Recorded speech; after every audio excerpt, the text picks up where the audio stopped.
Hey, Ashley.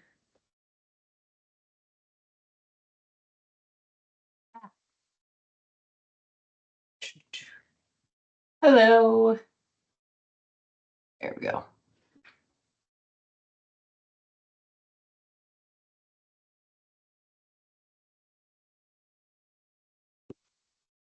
How's it going, Louisa?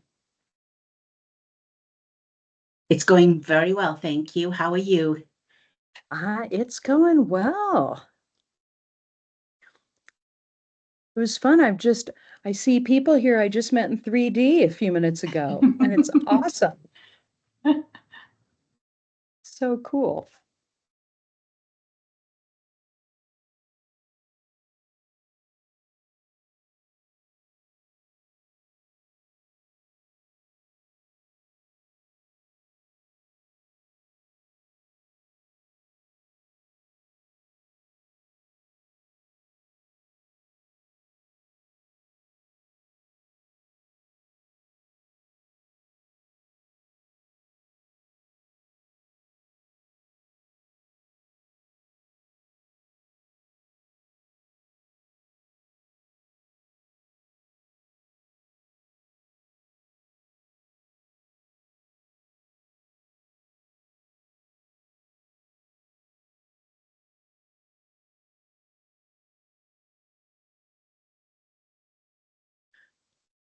Hey, Ashley. Yes. When you send this invite out, are you also including all the members on the General Staff Council meetings Teams channel? Um, Because Probably you, not, because because you should be. yes. Yeah, I can figure that out. So I was looking at the number of people here. So when people, and we can always talk about that later if you want to change that process. But right now, when they're asking to join, Hmm. we've been adding them to that channel with the intention that they can join these meetings. Okay. So just FYI.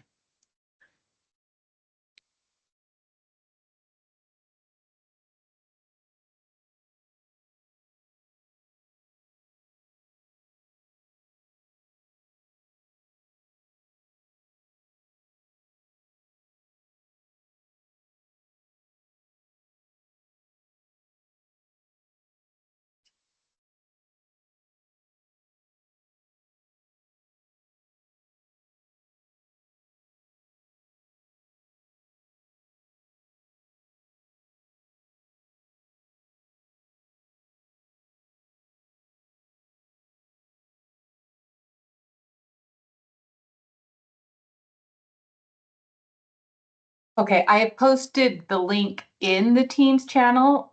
Because I Wonderful. send the calendar invite through Outlook. Oh, perfect. So if That's I would great. have to add everyone's email to that email I send. Yeah. No, I think So putting the link in there is great. okay. Yeah. And then they'll get notified, Okay. and that way they have access to it. So Perfect. Maybe beautiful. what I'll do is I'll send out that link when I do the agenda in previous minutes, Oh, all at the same time. that's a great idea. Okay. That's awesome.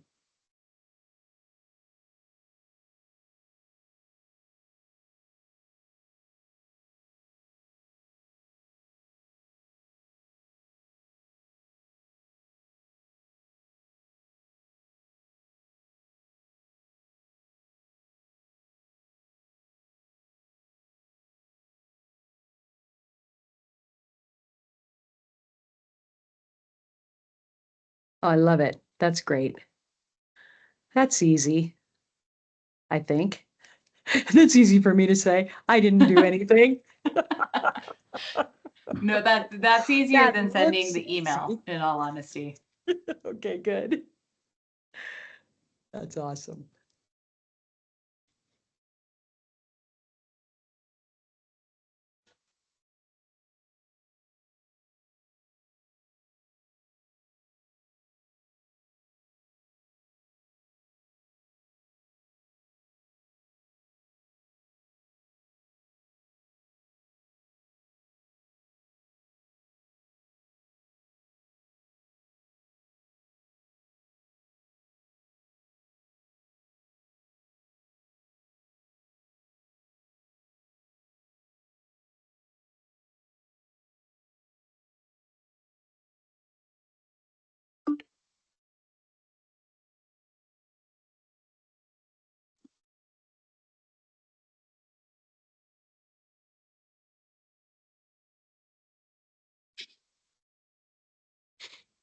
staff council meetings are really cool, but we have triceratopses behind us. What? What? Amazing.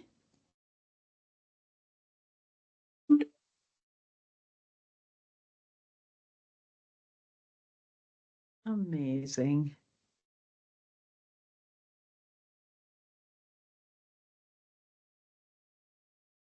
All right. Should we just give folks another minute or two to join before we get going?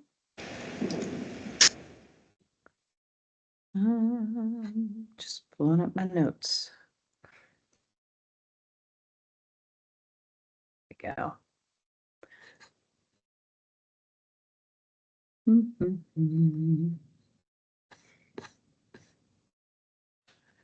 Okay. We'll give folks one more minute and then we can get going. And I'll speak slowly. All right. Welcome all to our August 7th General Staff Council meeting.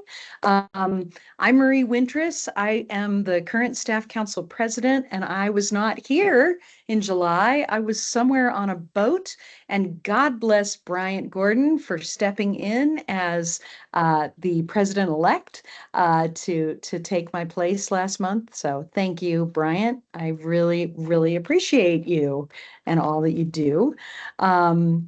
So today we've got lots of stuff on the list.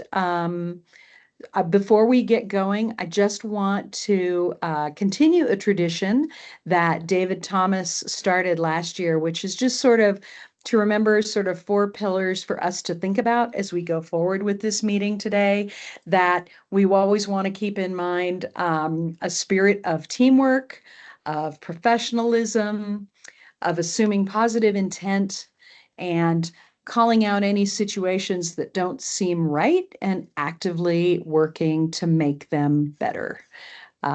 So that's just sort of a thing he instituted last year, which I think is such a great way to preface every gathering we have.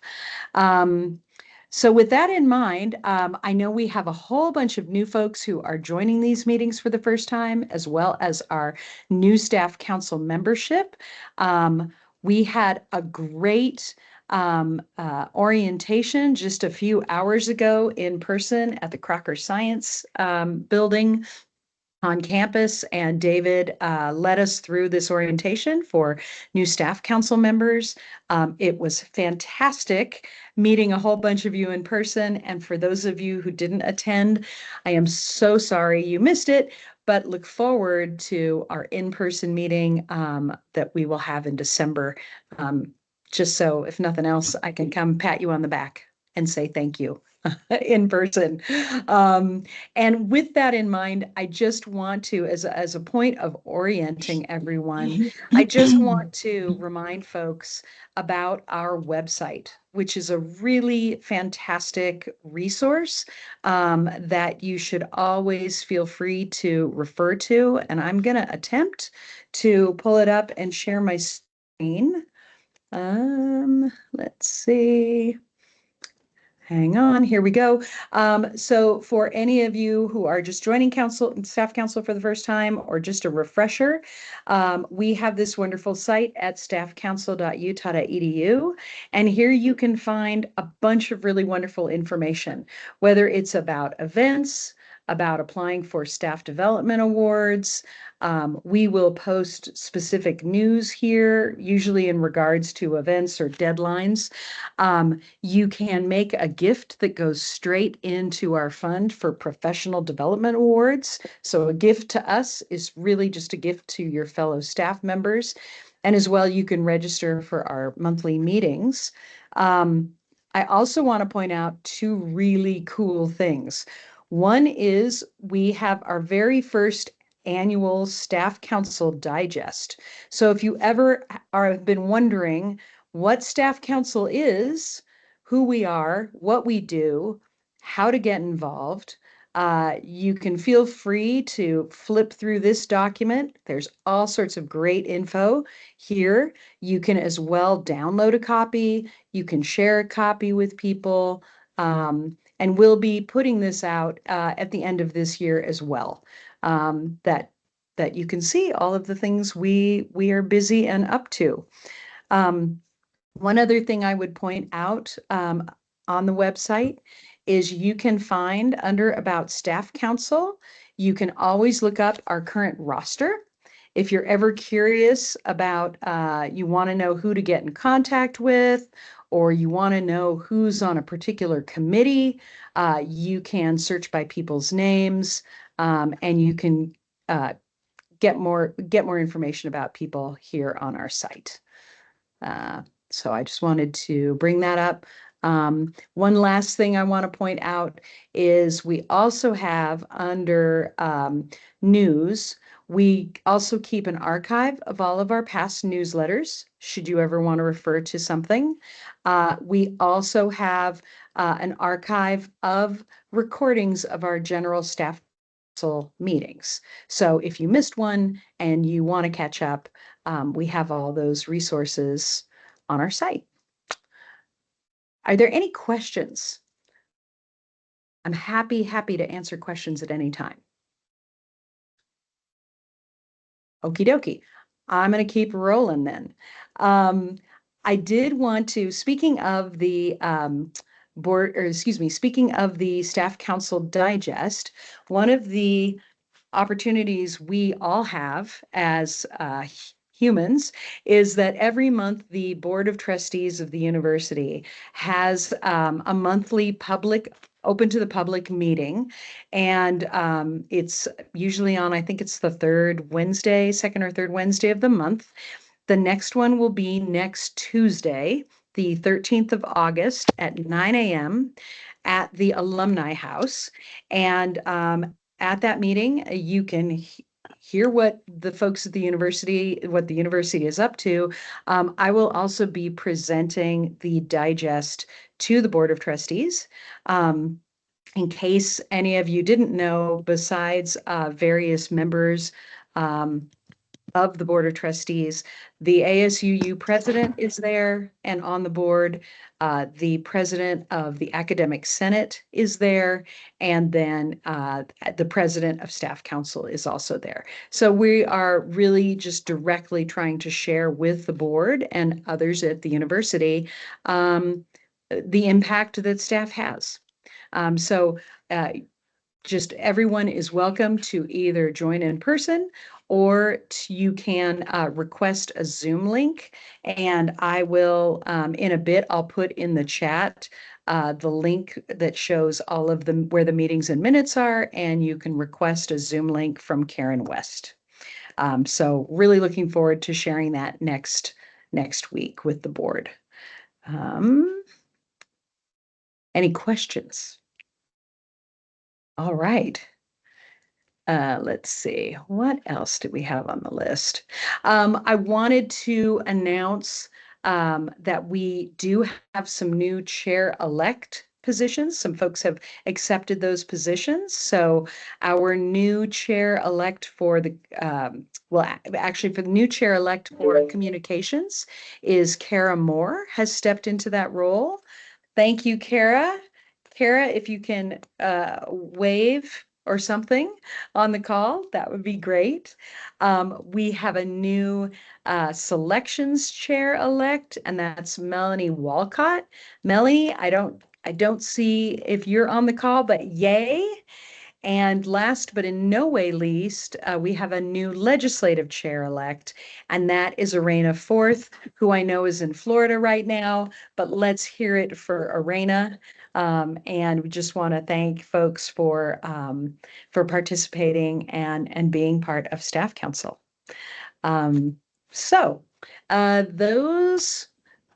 are the things I wanted to share. Any question about any of those things? Let's see. I see there's something in the chat. Let's see. Thanksgiving point. Oh, yes, Sarah, thank you for about the digest. Oh, and thank you, David, for adding the slide deck for new member orientation today. That's really helpful. Yeah, and our chair-elect's rule. Groovy.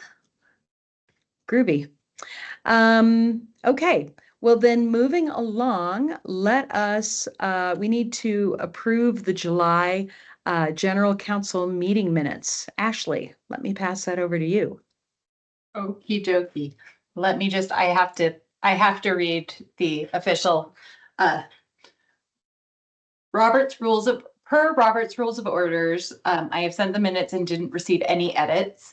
And so I need to ask for a motion to approve the minutes as sent and a second. All motion. Okay, can you tell me who that was? I can only see, sorry. It was Bryant. It was Bryant. Thank you. And it And do we have a second? Looks like Stephanie Green Stephanie? seconded. Okay. So all who approve the minutes as sent, please raise your hand. And I will do my best to count as fast as I possibly can. Okay. Oh, it's counting for me. How lovely. Ooh.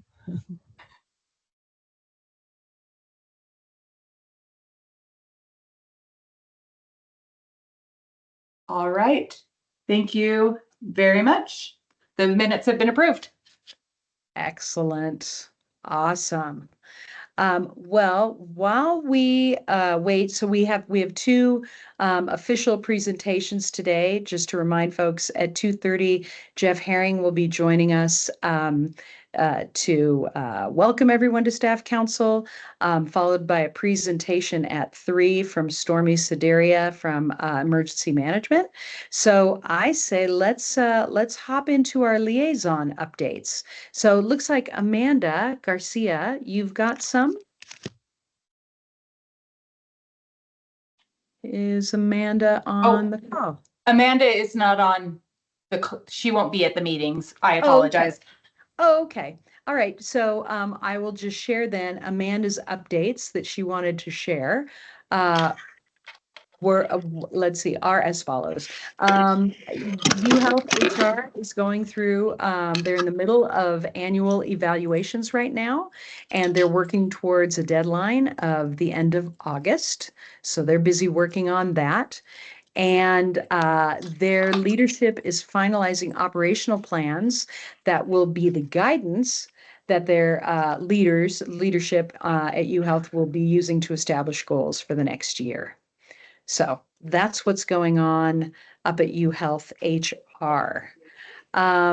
Mandy from Main Campus HR Events. What's going on? Yes. Well, what's going on is Employee Appreciation Day. I am a broken record in this meeting for the past couple months, but that's always my announcement. Again, EAD, Employee Appreciation Day. It is coming. It is Thursday, September 19th, 10 a.m., 2 p.m., Rice Eccles Stadium. Again, just drop in a link to the website, all about it, in case anyone wants to learn more about what to expect at the event. Like we've added all of kind of our activities that are going to be there. Fun fact, we actually got like dogs on board that are adoptable that you can play with and hug and cuddle. So that's like an update. But there's a bunch of fun stuff. We have our new Crafters Corner. So there's a bunch of UEView employees. Some of you might even be here in the audience, are going to be selling their various artistic wares, jewelry, pottery, ceramic stuff. If someone's even doing like Dungeons and Dragons, like mini figurines, very cool. Ooh. Or like tabletop gaming in general. I guess this is just my final call. And someone is messaging me about volunteering. Yes, I have not sent out volunteer assignments yet. We are kind of waiting. This year, all volunteers are going to be asked to complete a really short how to be an EAD volunteer training video that my training and development team has created. That basically just goes over, how to get to EAD. Hint, hint. Don't park. Take a campus shuttle or take tracks. Biggest hint for all of you, if you want to avoid the chaos and the cluster that is parking for EAD. but it'll include how to get there. So again, like routes to campus shuttles, how to take tracks, etc. It'll talk about volunteer roles, kind of what to expect. It'll talk about what to bring, water bottle, sunscreen, hat, what to wear. So we're just kind of waiting on that. But yeah, so Stephanie, you did message me. If you did volunteer, you'll be getting an email soon within the next couple of weeks about your volunteer role. If you didn't volunteer and you would like to, I would still absolutely love some help. It seems like, again, maybe because we've added a bit more activities and stuff this year, but it seems like I'm a bit short on volunteers. For example, we really wanted to open both sides of the football field for the football kick this year. Usually only one side is open, but this year we're like, let's do two sides. I don't even have enough volunteers to do two sides. So again, this is my last call. If anyone here would like to volunteer for EAD, I'm going to drop my email in the chat. At this point, if you could email me directly so I can keep track. So again, just if you could hold off on message me on Teams, if you could email me directly if you'd like to volunteer, and just let me know kind of when you're available between 10 and 2, and I'll kind of stick you. Again, if there's somewhere particular, like if you volunteered before, if you want to if you want to do Hooked on Books, I don't need any more Hooked on Books volunteers. But if you want to do something specific, let me know and I can kind of help you figure out the game plan going forward. Especially, sorry, what was that, Marie? Oh, sorry, I didn't mean to interrupt. Oh, okay. No worries. And especially, I am in desperate need of a photography volunteer. So again, this is typically someone in my department in HR that I work with, but he, unfortunately, they have left the office and now are no longer here. So if anyone here is an amateur photographer, if you have a nice professional camera that can take nice pictures, this is a great opportunity to, I guess, add to your portfolio. Again, if you can only commit to being there for a couple hours and not the full event, that's totally cool. We just want to take some photos of the event. Again, helping me spread the word. If there's anyone in your area, that a colleague, coworker that you know of that might be interested in this, a U of U student perhaps who might need some photography. Again, I've reached out to the fine arts department as well about this. To see if they had any photography people interested. But again, if you out there in the staff council realm, I'm just looking for a photographer. So I'll put that call out there. So I see a couple questions. Yeah, of course. One, Sarah, I see you had a question. I actually don't have a question. I just cannot lower my hand from voting earlier. It won't go down. I don't know why. Okay. And what about you, Mel? Yes. Okay, I think I'm unmuted. Couple things. In the past, the volunteers have only been allowed to be HR or staff council folks. Is that open to anybody on campus now? It's always been open. Okay. Yeah, we sent out a call. So I just have two different signups. So like I have one for just general, but like U of U volunteers where there's just specific things. Like for instance, I only ask like my HR folks to help me with setup and cleanup. So that's why there's kind of two, and then some staff council roles are so there's kind of two separate surveys out there. There's one just a catch-all for all U of U employees, and then there's one for just staff council and HR. So yes, any and all people across the U can volunteer at EAD. So okay, because I feel like when I've done the newsletter in the past, I haven't put it in there because it was only allowed for those two groups. Yeah. So maybe we do a separate call out to do that. Other question or clarification is, in the past we have been asked to man the staff council booth, and I want to clarify this is different. So like we should sign up for staff council booth and for EAD separately. Yes, right? That would be awesome. Like, so for example, like David Thomas he's volunteering for like 1 hour with me, and then I imagine he's going to be with you guys the rest of the time. So yeah, if you, like I said, I'm not sure who organizes the volunteers at your guys' booth. It's really a combination of the communications team and the events team, but that have really sort of pull that together. Gotcha. Yeah, so it is two separate things. So yeah, if you're getting a call to volunteer just for staff council, that's not me. I'm the whole event overall. So great. But yeah, so that does answer the question, Blake. But yes, there is a staff council booth. And Kara, you had a question too? More saying I'm taking pictures for our social media for EAD. So I can also do pictures for you as well. Okay, I'm gonna write your name down here and I'm gonna contact you, okay? Okay. Who are you? Who are you with, by the way? What department or what booth are you gonna be? Booth. Oh, I'm just walking around. Be walking around taking pictures. She's on the comms team. Yeah, comms committee. Oh, yeah. I understand. I'm so sorry. Yeah, I was like, I'm like, who are you taking pictures for? Yeah, if you can double take pictures for me and for staff council, that would be lovely. Yeah. Oh, thank you, Kara. You are an angel. That's awesome. Okay, I figured if I'm already taking them. Yeah, that's awesome. Let's not, I mean, yeah, let's not double dip, I guess. Let's just use you. And again, there's some certain things, like I'll ask you, again, I'll send you an email, but for the most part, there's just a cut, like make sure you take a picture of every activity, you know, get people doing U-block hands, you know, you know what to do. I trust you guys. I am personally not a photographer, so cool. That's awesome. Okay. Susan, you also had a question. Well, so I'm over here in career services and we have a number of student employees. So they're employees of the U, but they're also students. And they do all of our professional headshots for students for their LinkedIn profiles and Handshake profiles. They might love to get some additional experience under their belt. Also, I work with the career coach for the, the arts programs. How many more people, Mandy, will you need? Because I don't want to flood you with what you might actually get, like 8 people contacting you from my department if I put this out there. So yeah, I mean, like I said, I need, like I said, I don't even have enough volunteers to open up, you know, the other side of the football field. So at this point, like if you send me 8 volunteers, they're all going to go to the other side of the football field. So there's definitely places to put them. And if they want to do the photography specifically, how many more photographers do you think you need? You know, if I get Kara on board, since she's already doing it for staff council, maybe just 1 more. Okay. Would be great. Yeah, I would love that. Thank you guys. See, I knew you guys would solve my problem. Thank you. Yeah, and I appreciate that. And again, I see in my inbox, people are already emailing me as well. So again, I appreciate every one of you.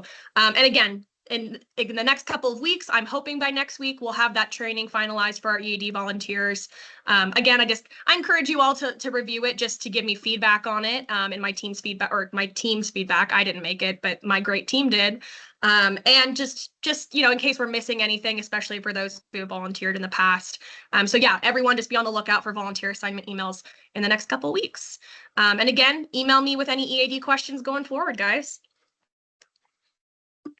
You all rock.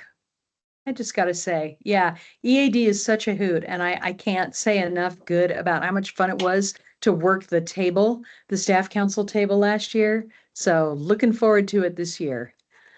Absolutely. Any other questions for Mandy? Okie dokie. Bree, can I add just one more thing? 100%. Just so we can start spreading the word. Again, it's going to be on all my upcoming communications, like the sneak peek emails, Marie. It's going to be linked at the U articles. A new way to check into EAD this year, because we struggle so much with the card readers, like the iPad card readers that read U cards. If everyone here can help spread the word, and just be aware, new way to enter EAD this year. Encourage everyone to bring their cell phones. There's going to be a QR code at the entrance gates that people are going to scan. That QR code is going to lead them to a CIS login. They're going to log in. And then again, if they have a CIS login, they're probably an employee, right? And it'll pop up with you are approved to attend EAD. And they just have to show that to the gate attendants on their phone. So just kind of spreading the word out there already. Again, you can still bring your U card, but we're trying this sort of new QR code method, seeing how it works this year. But yeah, spread the word. Thanks, guys. Excellent. I can't believe it's next month. It's just crazy. Crazy. Okay. Thank you, Mandy, for everything that you do and your team does. It's amazing. Let's see. Next, Bree. Is Bree on the call? Bree Murphy? I'm right here. Yay, Bree. Here I am.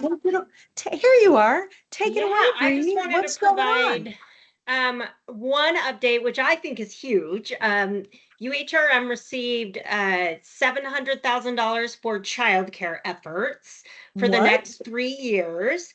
So we're making strides. We're really excited. And I think while we continue to explore different options, one thing that we have in mind is that we really want to support the childcare needs of students or not students, but staff and faculty on our campus. Students have their own wonderful resources. So my job is to really focus on that. And so we will, I will update you as we, continue to look through things. Hopefully this funding will continue after the 3 years. So, yeah, I think it's good news.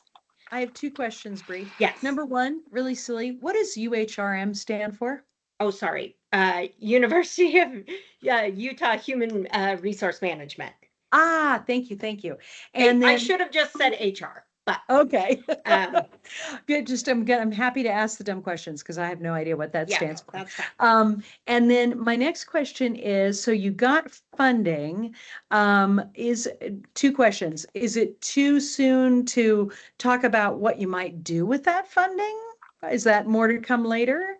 I think that's more to come later. We're exploring some options right now. And I know that just for everyone, Marie and Bryant and David and I will be meeting from staff council. They're just kind of see how staff council can support the efforts and what they're hearing on the street. I think from our childcare survey that went out in March of 2023, what we found was that we really need more childcare on or near our campus. And so, and more affordable childcare on or near campus.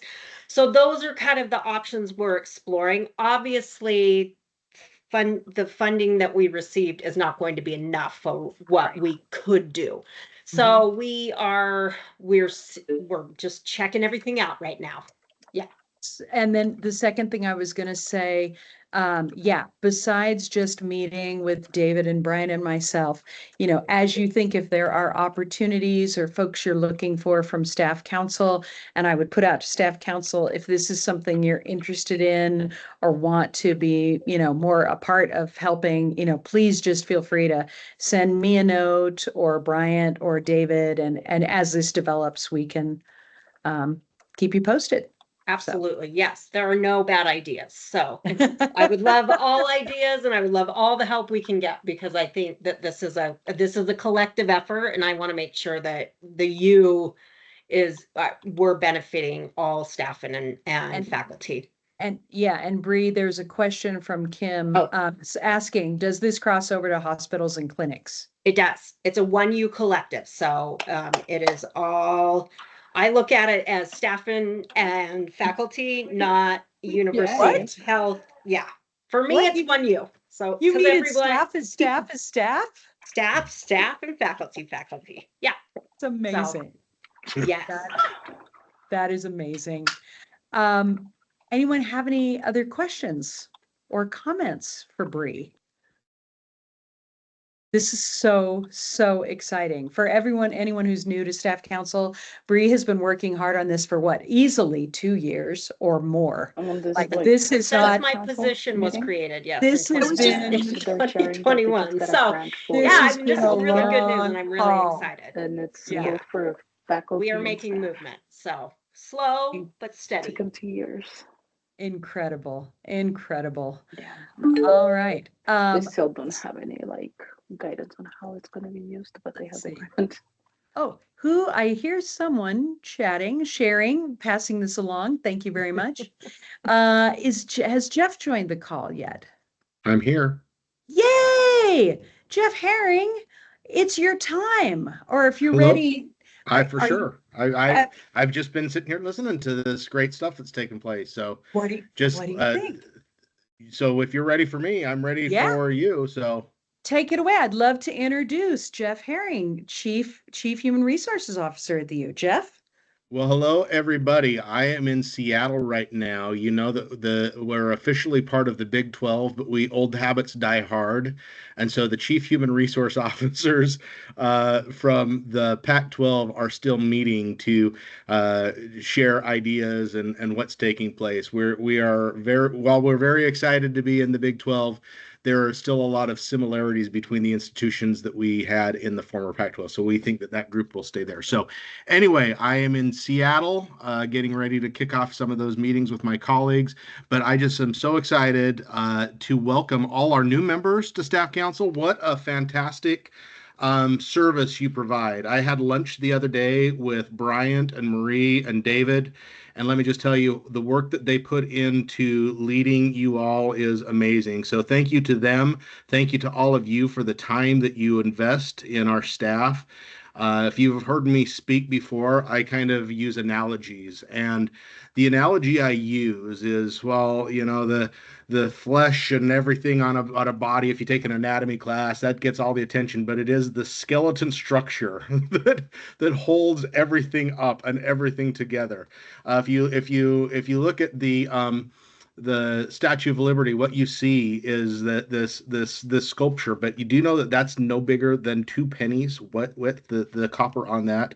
If you take that the copper that everyone sees under there, it is that structure of steel that holds that up. And for me, that's what our staff at the University of Utah does. This place is my alma mater. It is my profession. It's so much of what I'm so grateful for what it is, how it's transformed my life. And I am grateful for all of you and all of the colleagues that you represent as part of this in what you do. It is a transformational aspect, not just in education, but I think in how individuals grow in life is this college experience that we have, and staff is that backbone that is the continuity, the structure of everything that takes place. So thank you all our chairs that are stepping up into those committees. Thank you for your service. We're working. I can't tell you the amount of stuff. Bree mentioned the child care. We're developing plans on that. I don't want to go to paying for watching kids and hiring a third party to reimburse childcare costs. I really want to use this as an investment as we go forward, seed money for something that then can be long term. So we're really looking at putting together some business cases, options of how we best use that investment so that we have something going forward.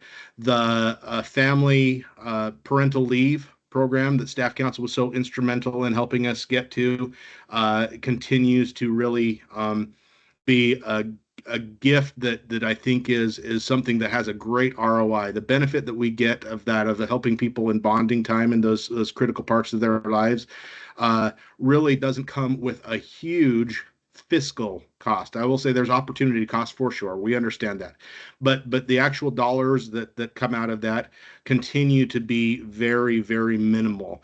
That being said, we're going to look at that. I think I mentioned with the group when I had lunch with them, we're going to look at that next year, but we're always interested in expanding that. Currently, it's 50% for 12 weeks. If it continues to be the trend that we're seeing now, I would like this time next year to announce that we're expanding that even further. So I just think that's where we need to be. Just Employee Appreciation Day, if you can, thank you for your service in that. That's a plug for Mandy, the work that she invests in that, and all of you to make sure that our employees, it's one time a year, but it's one time I love to thank everybody for what they do. Sometimes it's a selfless. We get caught up in our tasks, our daily duties, but it is an opportunity for us to really say thank you to all the people that come and do this. This is a big bulk of our lives that we put into our job, and it's more than the work that we do. It's more than facility. It's more than grounds. It's more than HR. It really is student success. It is patient care. It's curing cancer in our research. It's community engagement, and all of us have an aspect that leads to some of those things, and those are great grand societal goals.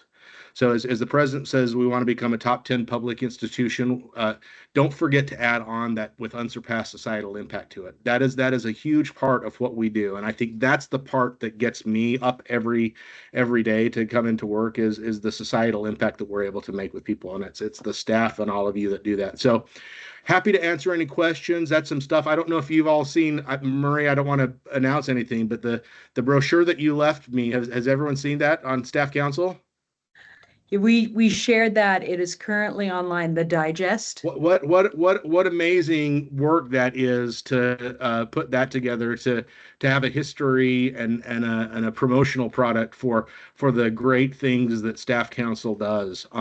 So I will share that far and wide with my colleagues and with everyone on campus as well. So thank you for your work. I'm happy to answer any questions that anyone might have.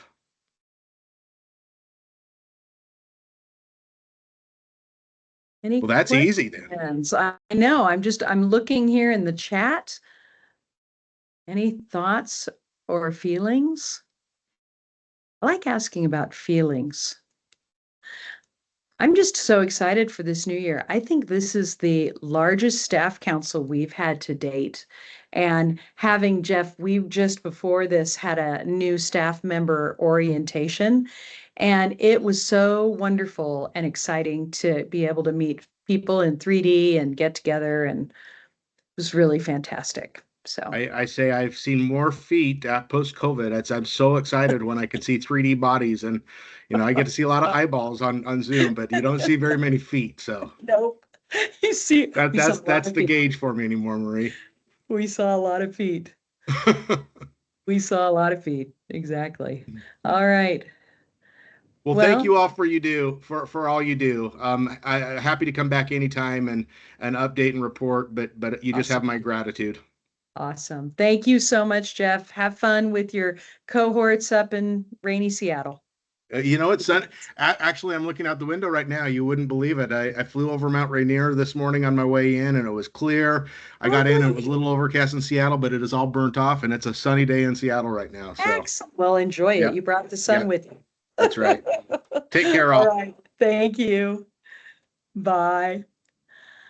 All right. Okay, looking at our clock here, our next guest will be joining us around 3. So I would say let's, well, first of all, let me ask, are there any other ex officio folks who have anything they'd like to share? Any updates? I saw Aaron was on the call. Yes, sorry, I think I was a little late. I was tied up on another phone call. Are you looking for a quick update for me? Only if you have one. Okay. I do. So the new Title IX regulations are in effect as of August 1st. There was an at the U. I don't know that it's actually come out in the email digest, but I will put it in the chat. It's a really great resource. It has a lot of FAQs. I think I've mentioned before that it affords additional protections, kind of to piggyback on Bree's excellent news for pregnant students. And so I will just put this in the chat. Please reach out if you or anyone on your teams have questions about employee responsibilities when it comes to students who share the news that they're pregnant. We just have a mandatory obligation to connect them to the OEO. So that's a pretty big one. And yeah, if you have questions, let me know. Excellent. Congrats, Bree. That's awesome news. Great job. It's incredible. It's incredible. Okay. Thank you, Aaron. Kim Barnett, I saw your name on the screen. Any updates that you would like to share with us from public safety? Sure. Hi, everyone. Yeah, let me mention one thing, and perhaps, Marie, we can talk maybe next month. I can come back and do a more in-depth presentation on this, but I just want to give everyone a heads up that, as many of you know, each year we release what's called the Annual Security Report, or the ASR. That is a requirement that is tied to something called the Clery Act. Many of you are very familiar with Clery. It's a federal reporting requirement. And we have to list in there numbers of we report out on the crimes that occurred on our campus for the past 3 years. One of those crimes, of course, is rape. And I want to give everyone a heads up that on the next ASR, you're going to see a number that's going to really pop under our rape number. And I want to just give a quick explanation of that. And again, I can come back next month and go through the entire ASR with this group. But really quickly, in the year 2023, we had a single victim of interpersonal violence disclosed to us, a late report that she was a survivor of non-consensual intercourse during a lengthy period of time.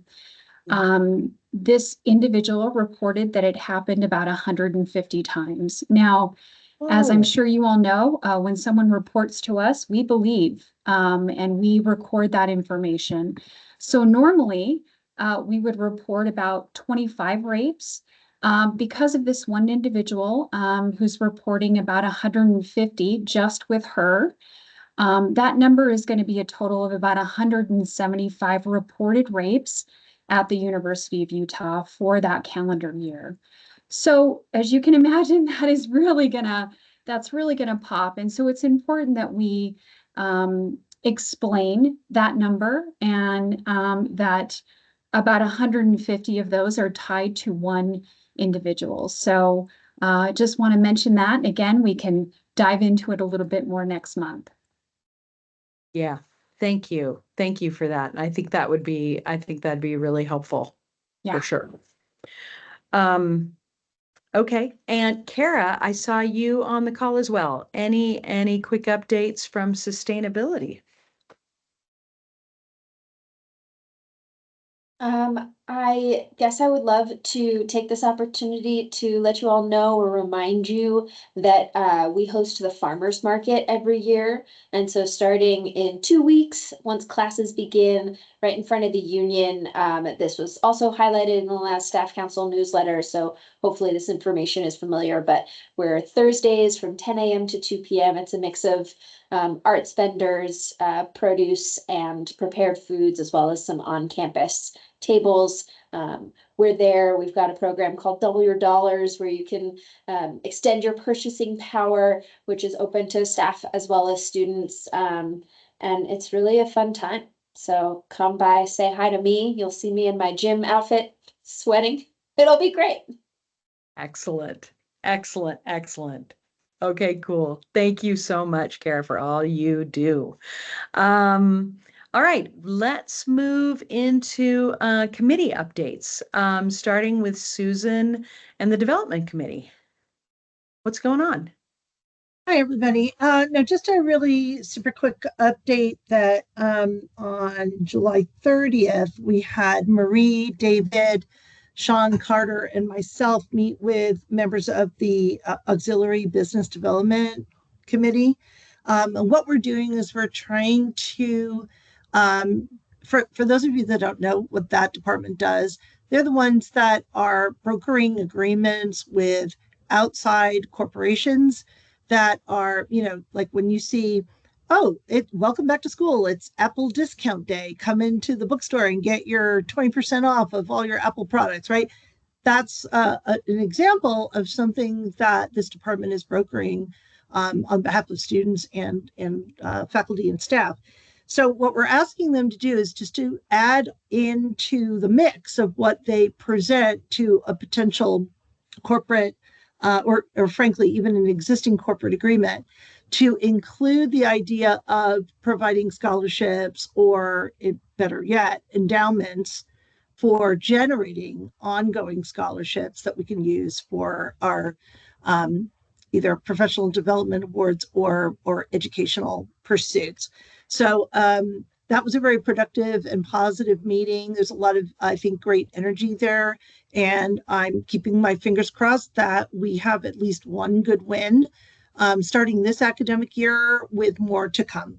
And then the very next day, Sean and I met with Brandon King over in HR. So we're just sort of learning the ropes of where the funding that's coming in from, say, payroll deductions, right? Where we find that, where we see that, so we can start to learn how to have a better idea of what monies are coming in, and how much more we have to promote. And then finally, I was very pleased to be able to make the time today to join what Marie mentioned was this new staff member for new council members. The orientation and welcome lunch and meeting that we had today. It was wonderful to meet everybody in person, and looking forward to having everybody on board with us. Thank you. That's awesome. Any questions for Susan? Just to underline that really one of the main, Bryant, yes, please take it away. Yeah, so we talk a lot about the payroll deduction, but I don't think we've ever actually presented how we do that. Like, how could I sign up for the payroll deduction? Right, and there is Sean and I are both in violent agreement about this. That it does exist. There is a process.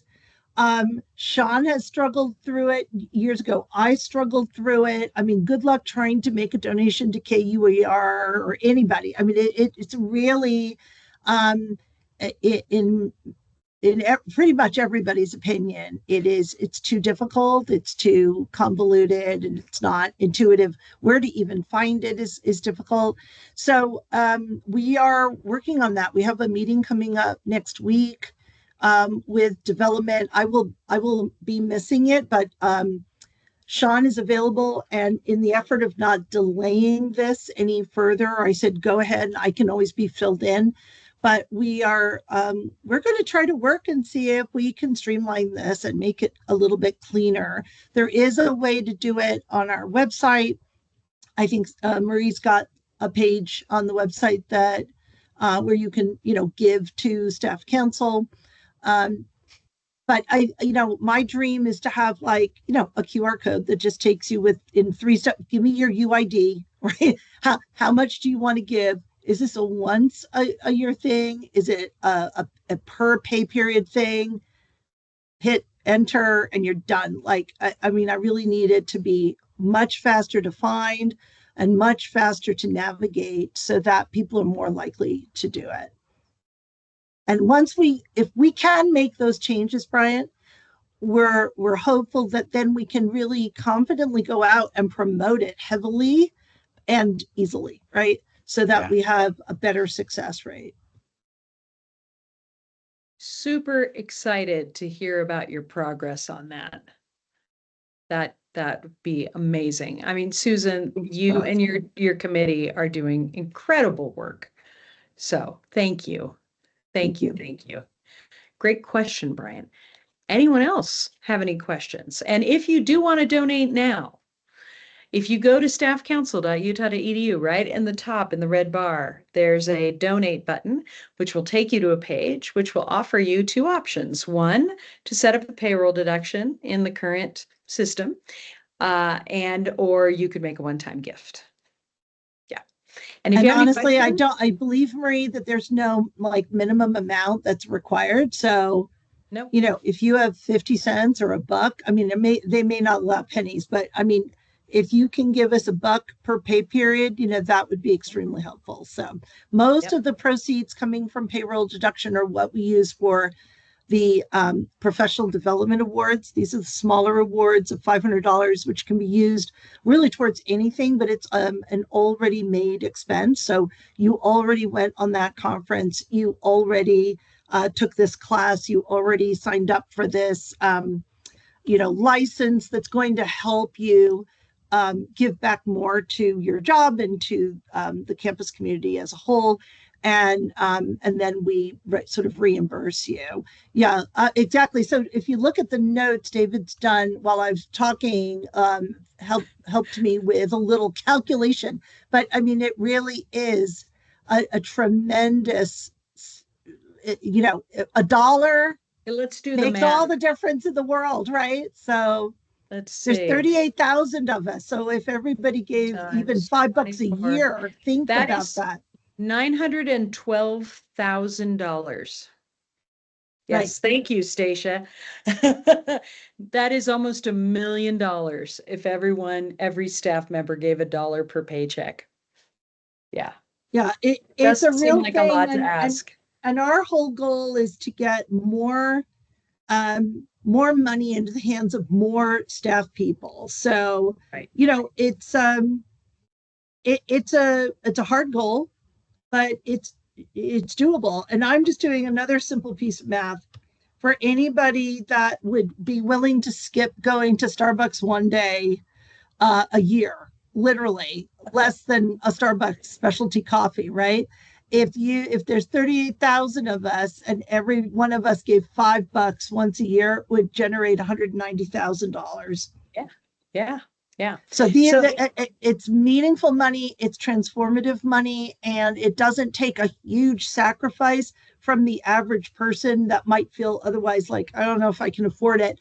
But if you just give $5, if we all just gave $5, it would generate close to $200,000. Yeah.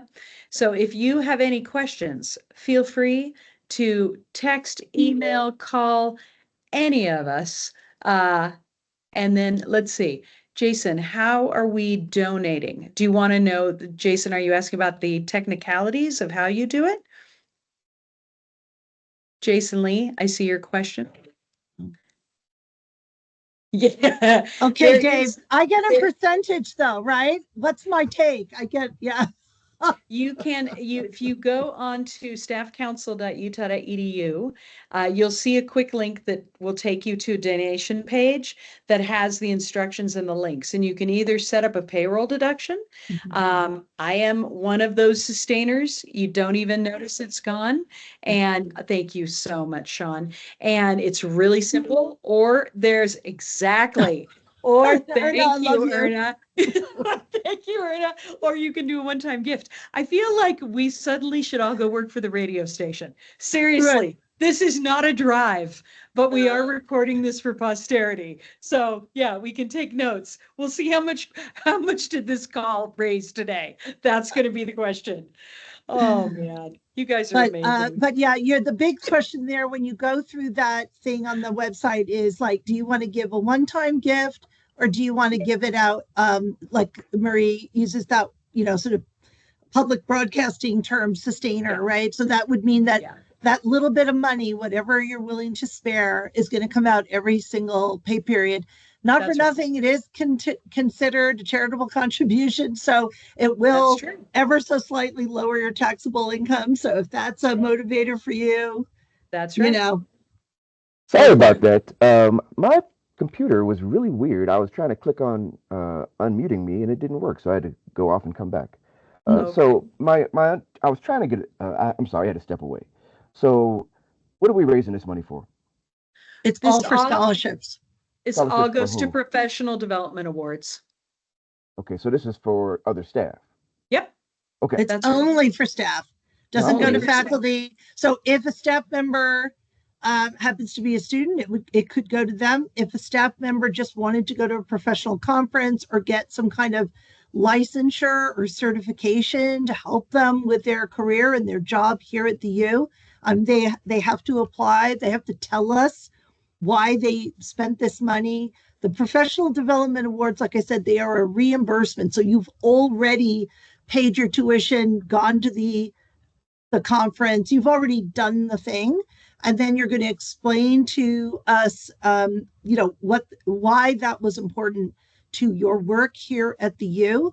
And then the selections committee picks, if we have 12 $500 awards, we'll give out 12 $500 awards. If we have the funding for 100 $500 awards, we'll give those away. So, that's what we're trying to do.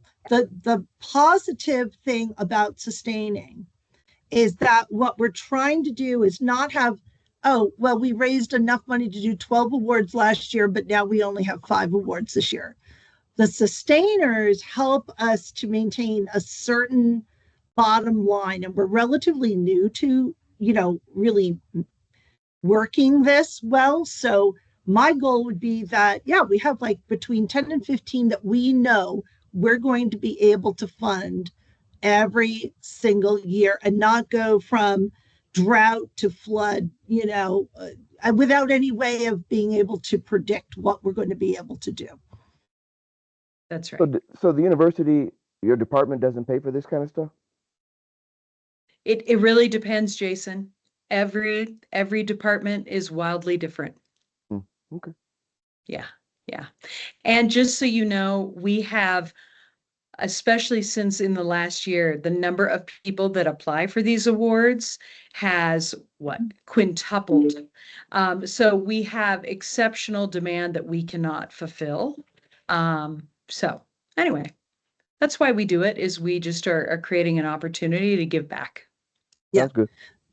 So, but no, those are great questions. Any other questions for Susan? This is wonderful. Okay. All right. And we didn't even have to give you a coffee mug or a t-shirt, which is amazing. So thank you all. And again, if you have any other questions, don't hesitate to reach out to any of us and, or Susan directly, or myself, or Brian, or David, or whoever. So, let's see. Is Stormy on the call? Yes, I am here. Stormy, before we get to our last events announcements, well, actually, why don't we do this? Melissa, do you want to give an update on events, and then we'll move on to Stormy? Yeah, so what we have, sorry guys, my voice is failing me today a little. So what we have in August coming up here are our RSL games. So we have with Real and the Royals. And then coming up, we'll get some more details here shortly, but we are going to do another blood drive in September. Yes, September. So be marking your calendars for that. And then obviously we'll be helping with EAD, so more information to come on that and activities that will be helping coordinate. Do you have a date yet for the blood drive, or are you still negotiating that? Yes, let me pull it up. The date that they want.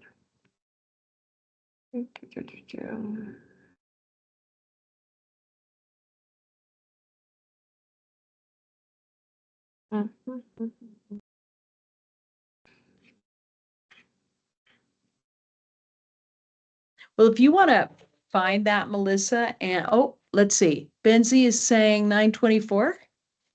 Yes, September 24th. Sorry. Excellent. Okay.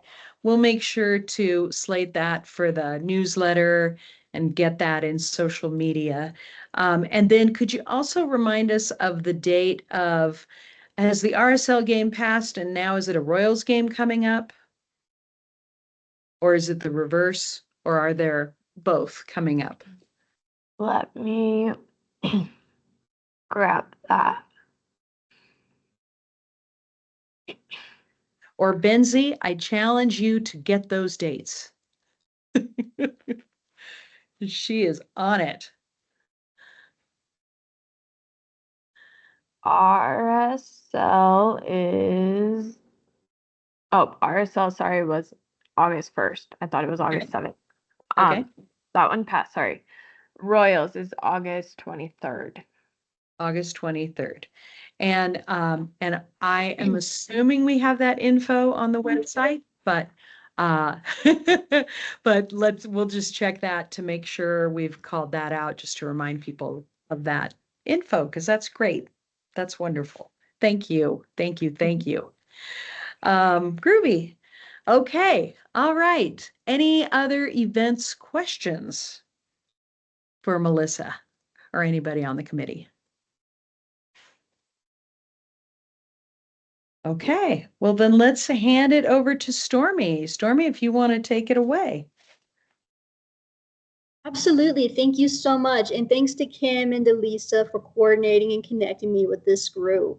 So I'm Stormy Sideria. I'm here representing Campus Emergency Management. And I have a little presentation to give that goes over some of the programs and offerings and really what can EM do for you and your program. So give me 1 second to get this over into here.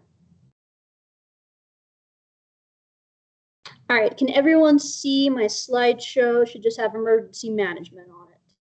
Awesome, thank you. So starting off, I want to kind of go over what is EM. I think my favorite response to this was I asked a group of students, and one of the answers I got was, are you the people that make like safety vests and cones? And like, no, close enough, right? So emergency management, we mostly deal in planning about doing all the things you see in this circle here, right? Preventing disasters, mitigating their impact, preparing individuals, building up resiliency for disasters, responding to and recovering from. So when we talk about assessing risk, risk is the probability of a negative outcome. So commonly how we assess that is we take the likelihood of an event happening and the severity of it if it were to happen, and kind of combine those two in a matrix to decide what our risk is going to be. A vulnerability is our exposure to attack. Resilience, of course, that's probably one of my favorite words in here as we talk about campus resilience, is the ability to resist, absorb, or accommodate and recover from a traumatic event. Resilience can be on a personal level, to a local level, to a community level, and so on. And of course, the disasters, when we talk about those, we typically break them down into 2 categories: natural disasters and technological disasters. Natural disasters here, it's all about preparing for, the big earthquake. Technological disasters can be something as there was a hazardous materials release, a dam failure, or even acts of terrorism. So one thing I do want to highlight before we go further in here is that the University of Utah actually has 2 emergency management programs. One of these programs is the program that I'm with, that is with Campus Emergency Management. And then University of Utah Health, Hospital, and Clinics also have their own emergency management. So if you fall under U of U Health, that is another EM team that will be taking care of you. Our programs are very, very similar.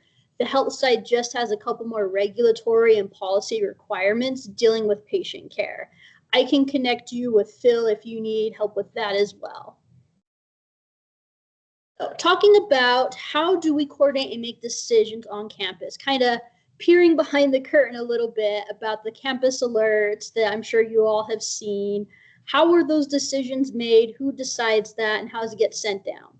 So we have what's called an incident management team, or an IMT, operational basically all the time. And it has all of these programs displayed. They're representatives, and this is the decision-making body. So for emergencies or incidents, typically that involve more than 1 unit on campus, this can be activated either by us in EM or by any of the members by request. Just taking a quick look at who's represented on here. We have academic affairs, auxiliary services, environmental health and safety, the chief safety officer, security, campus EM, dispatch or emergency communications, facilities management, office of general counsel, HRE, human resources, university health emergency management, police, public health, Salt Lake County's emergency management team, student affairs, UIT, university media communications are all part of this decision-making body. And the purpose behind that is that there's no one person on campus that can really be a subject matter expert for everything on campus. So we bring in all of these different groups to make sure that we're thinking of all of our campus and all of our own unique concerns in these different areas. So for instance, this can be activated for snowstorms impacting campus operations. The recent, well, I guess not too recent, IT outage, power outages, the windstorm event, all of these things will activate this team and make the decision on, do we send an alert? What does this alert say? What resources do we need to activate? Next are some of our programs that we have in EM. So first and foremost is our emergency response team program. This program envisions that every building on campus has what we call an emergency response team. This team are basically, we envision them as leaders in an emergency. They're trained on emergency procedures.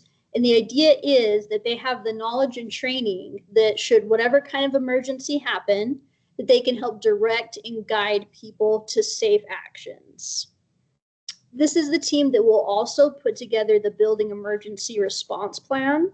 This is a quick reference document of emergency contacts, situations, and then anything unique about the building that needs to be taken into account. For instance, if you have a stair chair in your building for evacuation, where is it located? Who is trained to use it? Where can you get the training to use it? Going on to campus alerts, of course, these are color-coded alerts that can be sent to all or part of the University of Utah campus for situations. Yellow, our lowest alert. This is for inconveniences or disruptions. It's typically email only. Case by case, it can be given as an SMS text. For example, a yellow code alert was sent for the arrest, not the incident, but when the arrest was made for the 2 cameras found in the Student Life Center restrooms. And then for the Orrin Hatch funeral, we sent out a yellow alert to let everyone know about the parking impacts and the 21 gun salute that was going to take place. Moving on in severity is our orange alerts. Orange stands for something that's a significant issue and it may affect safety. So this one too is going to be an email or case-by-case basis on SMS. Examples for this one would be like the significant winter storm we had in April, the one that we encouraged campus to go remote on Monday and then come back on Tuesday, but Tuesday ended up being a worse snow day than Monday. Yeah, that was the team, okay? That was the team. That was all of us. And then lastly, red is our most severe alert. This will be an email. This will always also be an SMS. This is a critical emergency that needs immediate action. There's a direct and immediate threat to personal safety. For example, a red alert was sent at shots fired at Red Butte with Chen Wei's murder. We sent a red for a return to campus after the windstorm, where we highlighted, hey, be careful of debris, be aware of and avoid damaged trees. Moving on to one of our next programs was Big 3 Protective Actions. Big 3 Protective Actions is where we say, usually in an emergency, one of these 3 actions can save your life, make the difference. It's the emergency procedure you need. And those 3 are evacuate, shelter in place, and secure in place. The difference between sheltering in place and securing in place is that sheltering in place, we typically see more for weather events such as the windstorm, stay inside, avoid windows if you can, whereas securing in place is you're locking down and securing your area. 16 and 12 is a program we market to students. We understand that students don't always have the resources or the storage for like a full 72-hour kit. So we encourage them to always carry 16 ounces of water and 1,200 calories worth of food as their emergency supplies. And then Stop the Bleed, Active Aggressor, and Emergency Preparedness. I want to go into a little bit more detail over here. So Stop the Bleed is an excellent program. You can watch the video for it on our website. It's led by U of U Health, and we kind of collaborate on the training request for it. This is a basic first aid with an emphasis just on blood control, stopping bleeding. Throughout campus, all of the AEDs also should have a red kit that is a Stop the Bleed kit. This contains bandages, a tourniquet, chest seal, and a couple of other items. And that's its entire purpose, is just for what that training is focused on stopping bleeding.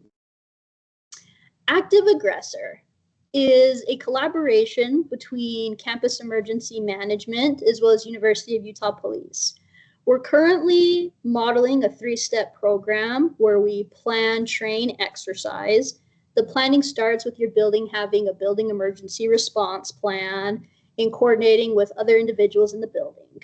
The training is a seminar, lecture-based, where we're going to watch the University of Utah Run, Hide, Fight active aggressor video, and then go into here's some common questions that we come across, here's the answers to these questions, and then really open it up for discussion.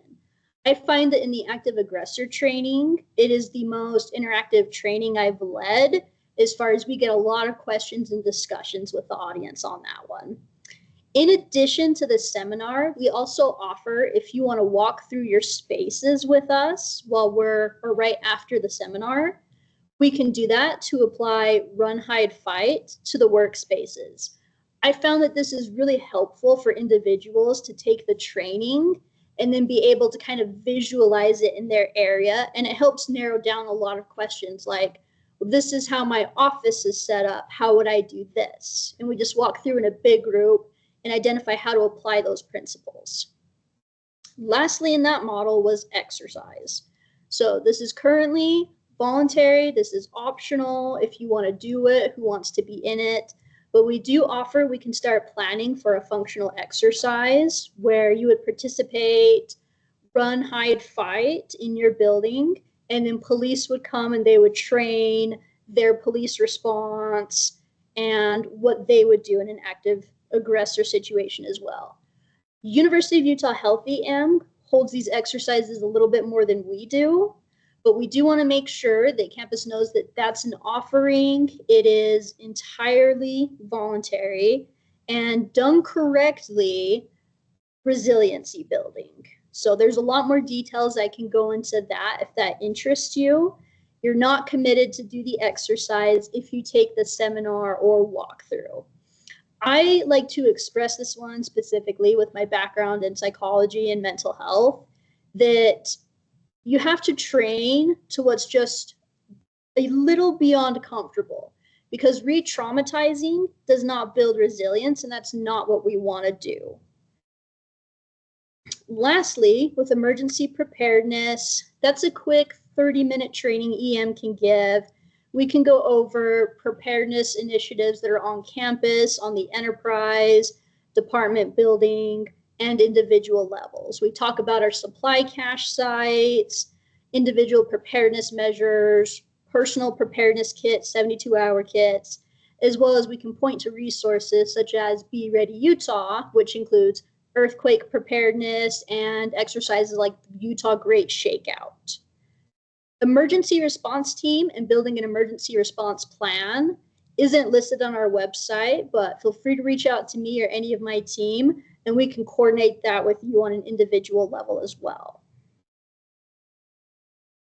So in addition to our training presentations, we love to support safety and tabling events. We can be on site to answer questions from students, faculty, and staff, as well as bring various resources and marketing materials with us to promote our services and preparedness in general. We've presented and tabled at safety days. We continuously partner twice a year with Sunnyside Apartments for their preparedness fair, and we get a lot of great interaction with the community. So I went through that a little bit faster than I had anticipated, but do you have any questions for me? And then my contact info is listed down there for if you would rather email or call me into something more specific about what you'd like to see in your program.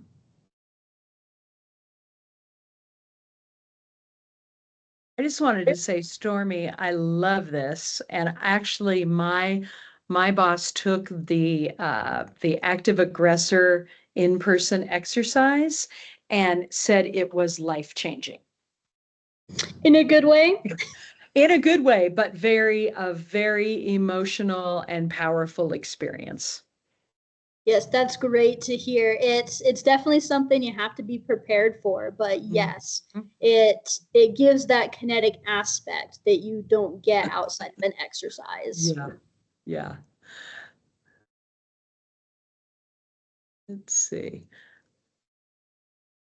just looking through the chat right now. There's a question from Ray. Do you have recourses for departments on where to find first aid kits and emergency preparedness kits? She was saying that hers has been expired for a while. Yes, absolutely. So for the first aid kits, we haven't distributed any of those outside Stop the Bleed. So that wouldn't, we might have a resource contract with the state I can follow up on, but we do have a contract with the state for a discount for if you purchase a 72-hour kit from those. Now, I do want to know if you have purchased one of those in the past, typically the only things that will expire is the food and water in there. I believe they have a 5-year shelf life, and those can be replaced individually, so you're not buying a whole new kit again. Awesome. Let's see. Jessica was asking, I'd love to see where we can find emergency exit plans by building. I don't know that I've seen any R space in Eccles Health Sciences Education Building. Yes, so by evacuation plans.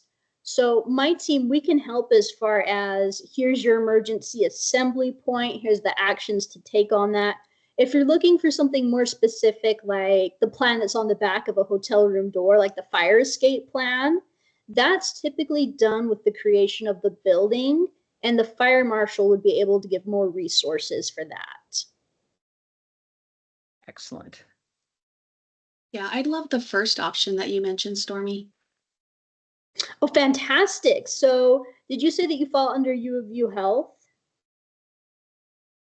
I think. No worries, medicine? no worries. That's what happens when Yes. you're new to the university. You don't know the answers to these questions. Oh my gosh, it's okay. Quiz anyone on here about all the building numbers. I'm sure we'll be fine, right?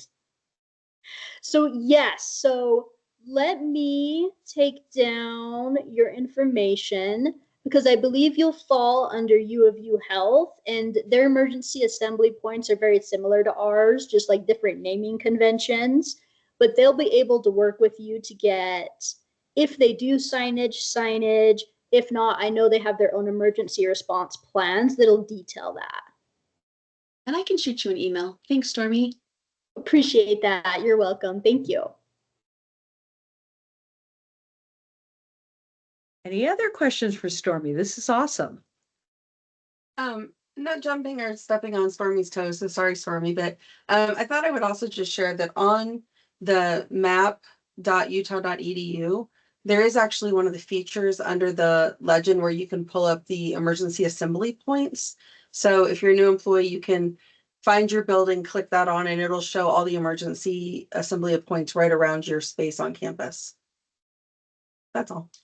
Not stepping on toes at all. Thank you. Yes, that's a fantastic resource to find where those EAPs are. That's amazing. Also, Jessica, I know Derek Peterson from facilities would be a great contact specifically for that building. Look at all this collaboration. It's amazing. Amazing. Any other questions for Stormy? Or safety in general? Excellent. Well, Stormy, thank you so much. And we are, if you would like to send a copy of this that you'd like us to share with Staff Council, we can put this in our general chat as well. Just if folks want to refer to it and get your contact information. So just let us know. Yeah, absolutely. I'll send that along. Thank you. And thank you for having me here for the presentation. I appreciate it. Well, we appreciate you and your time.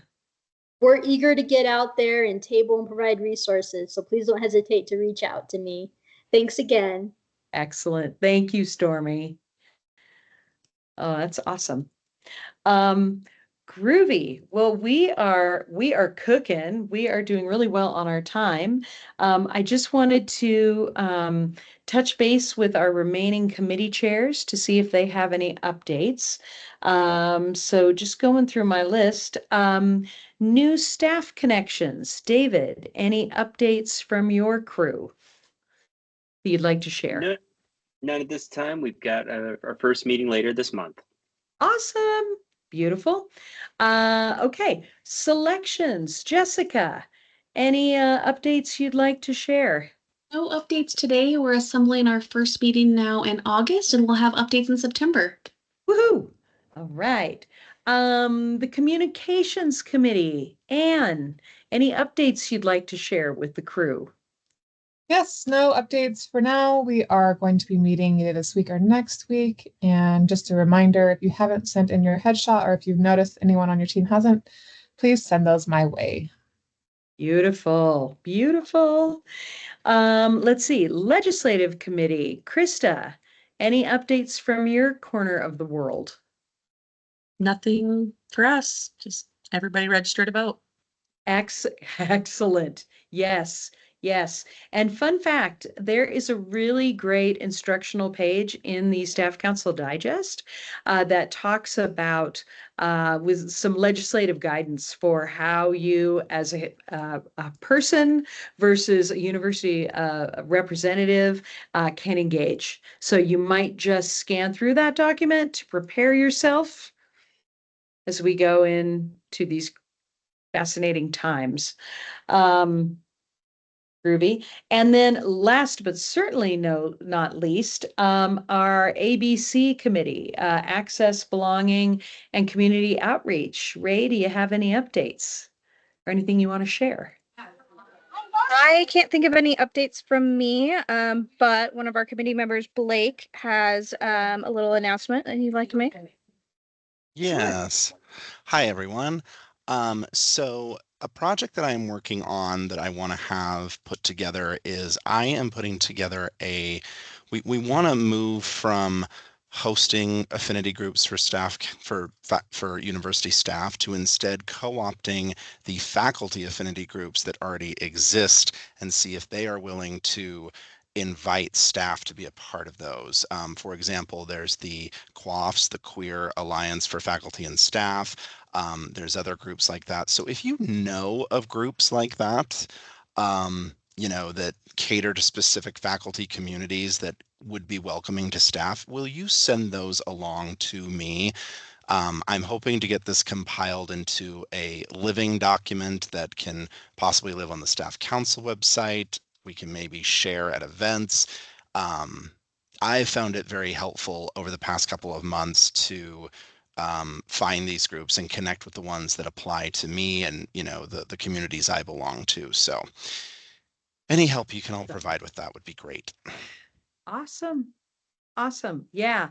And I think that's amazing. And just to underline that we will be with David's committee leading the charge, be building out sort of a community database on the Staff Council site that would include things such as affinity groups, professional groups, other interest groups, just to provide sort of a central place for at least people to start. So, yeah, Blake, anyway.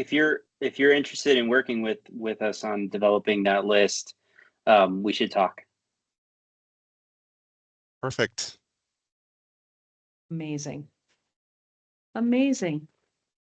All right. Well, that's I think all we have in terms of committee reports. We would love to take some time if anybody wants to share any shout outs or would like to call out anyone for having done something, a sharing a success. David. Yeah, I just wanted to shout out to our new members. A lot of people were able to join the orientation today. If you weren't, it's not a big deal, but we're just really happy to have you and your enthusiasm and energy. We're just so glad to have you on the council. Thank you. Hear, hear. Yeah, Jessica. I wanted to provide a shout out for Melanie Wolcott for stepping up to be the chair-elect for the selections committee that wasn't in the plan, and she graciously offered to support me, and I'm looking forward to working with her. So thank you, Melanie. It's amazing. Mandy. I just want a big shout out to my colleague, and she's right next door to me over here, Bree Murphy, for her work on childcare stuff. So again, something that the U is needed for such a long time. So Bree, like, amazing job. And she also helps me with EAD. So Bree, you rule. Amazing, amazing.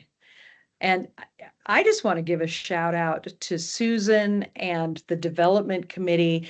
I feel like that committee has done a 180 and is so energized and gotten everybody else so excited. I just want to say thank you. And I'm super excited to see what y'all are going to do this year.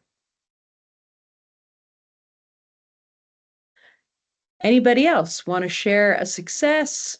Call someone out in the nice way?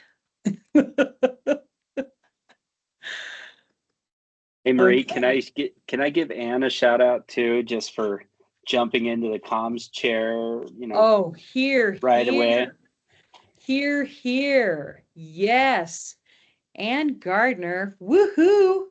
I just love, and I want to reiterate this again, because I know I'd gotten questions about this last year. People were wondering what the difference was between being an alternate and being a member. And let's just be clear, alternates are members. And the only difference is that an alternate doesn't vote. And that we have plenty of people, including our own Bryant Gordon, who was an alternate last year and is now president-elect, or Ann Gardner, who I think set a land speed record for being an alternate, a chair-elect, and a chair within, what, a month? So, fear not, and don't get hung up on those titles. We are just so happy y'all are here. So, anyway, anybody else? Any shout outs? Anything you want to share? Okay, well then, would someone please make a motion to adjourn our meeting? Use the following words. I move that we adjourn. I move that we adjourn. Excellent. Krista, do we have a second? Looks like I Sean. Second. Excellent. All right. Well, thank you all so much. Have an amazing evening, and I can't wait to see you all next month or sooner. Have a stunning night.